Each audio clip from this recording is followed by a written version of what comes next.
One of North America's four major sports leagues is the NHL. The National Hockey League's players are 97% white. The announcer booths are even more exclusive. But BNC's Anthony Amey caught up with a man who broke through the glass ceiling with the league's newest franchise.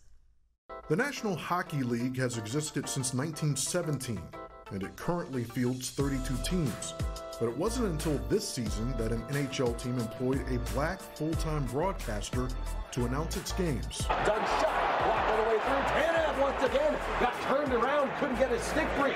Here's Vince Dunn on the left wing blue line, throws it down low for Tanev and back to the near corner. 32-year-old Everett Fitzhugh is the radio play-by-play voice of the Seattle Kraken, the expansion team that just began play this fall.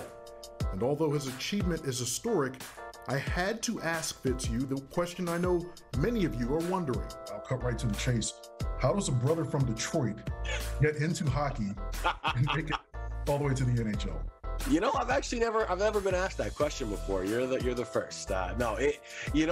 Growing up in Detroit, it's hockey town. You know, Detroit is called hockey town. So you're exposed to the game at a very early age. It's something that, you know, your friends do. And for me, I never played hockey. Mom always thought it was a bit too dangerous. So I was more of a baseball player myself. But I just became a hockey fan. I watched it. It was right around the time when the Red Wings were winning their back-to-back Stanley Cups in 97, 98. So for me to see a winning team in your own backyard was huge. And I became a full-fledged hockey fan when I saw the Red Wings play the Edmonton Oilers. And Edmonton had, at the time, two black players on their team, Mike Greer and George LaRocque.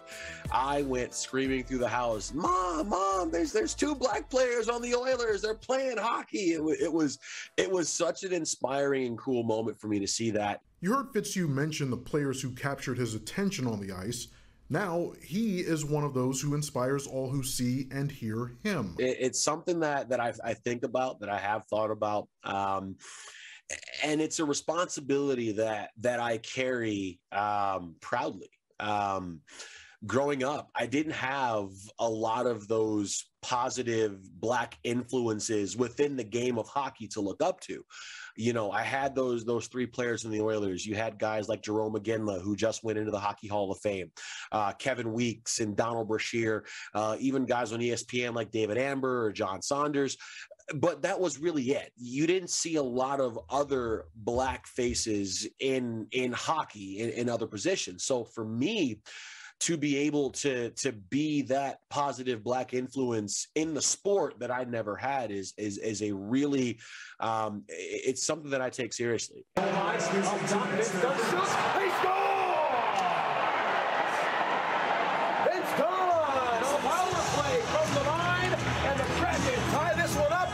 1-1. 9:16 to go in the second. Oh, yes. A Bowling Green University alumnus, Fitzhugh enjoyed a homecoming in his native Detroit on December 1st. He honed his craft in a trio of hockey's minor leagues, the U.S. and International Hockey Leagues, as well as the ECHL. And he says doing a little bit of everything at those stops prepared him for his current role, calling games featuring the best players on earth. I wasn't just the play-by-play broadcaster in Cincinnati or in Youngstown. I was the PR director. I was a social media manager. I was in marketing. I did team services. So I did all of our meals and hotels and bus schedules and things like that. I was the mascot on a couple of occasions. We'll file that one under other duties as assigned. When I was in Youngstown, I did sales as well. So you wear so many different hats, and you get an appreciation of the sport and of the industry as a whole. You mentioned those 20-hour bus rides and all of that which you endured on your path to this point. Mm-hmm. You said that you knew early on, yep, this is what I want to do. But was there ever a point, Everett, when you thought, okay, this might take a while? All the time. All the time. You always want to get to that level. You always want to get to the NHL. You always want to get to that dream job. But when it happens, you're like, oh, I'm here. Okay. Wasn't not expecting this. All right. Even though it's what you wanted, you still don't expect it. One of Everett's big breaks came in 2018 when he was on the mic for an NHL preseason game between the then defending Stanley Cup champion Washington Capitals and the Boston Bruins. It was that game where Fitzhugh proved to himself that he could succeed as a play-by-play announcer at hockey's premier level. When I did that game, it showed me that I was closer than I thought I was. From a technical standpoint, the NHL, these players are so good at what they do that the game almost slows down for you, and it's a lot easier to call a game. It's not easy, but it's easier than I thought it was going to be. And I left that game with a very confident feeling of, I'm going to do this. Seattle is actually the first U.S. city to celebrate winning the Stanley Cup, as the Metropolitans claimed it in 1917. And the Emerald City had been starving for the NHL's return. In October, that dream became reality. But Fitzhugh missed the Kraken's first official game as he battled COVID-19. However, he recovered in time to be behind the mic for the team's historic first home game. Good evening, ladies and gentlemen. Welcome inside Climate Pledge Arena here in beautiful downtown Seattle, Washington. He is Dave Tomlinson. I am Everett Fitzhugh. True story. I thought about it the other day, and I was saying to myself, like, man, they're gonna open up the capsule. That, you know, the 50th anniversary of the Seattle Kraken. They're gonna play the first goal ever scored in Climate Pledge Arena history.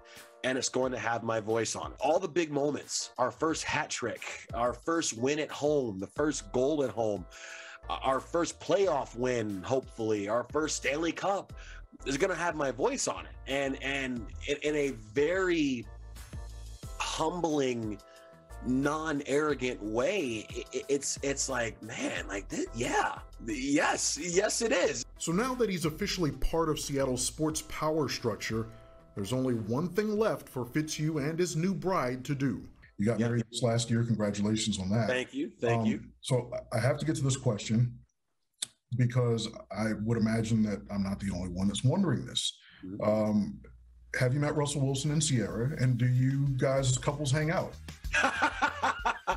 Unfortunately, I have not met Russell Wilson and Sierra. I will say, though, that as far as a Seattle power couple goes, they are definitely goals.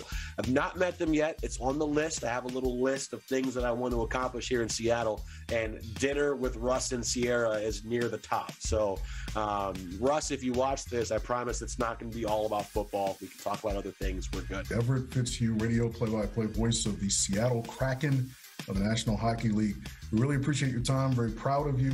Thanks so much for joining us on BNC. Continued good health and great success in this inaugural season. Anthony, thank you for having me. This has been a lot of fun. I really appreciate it.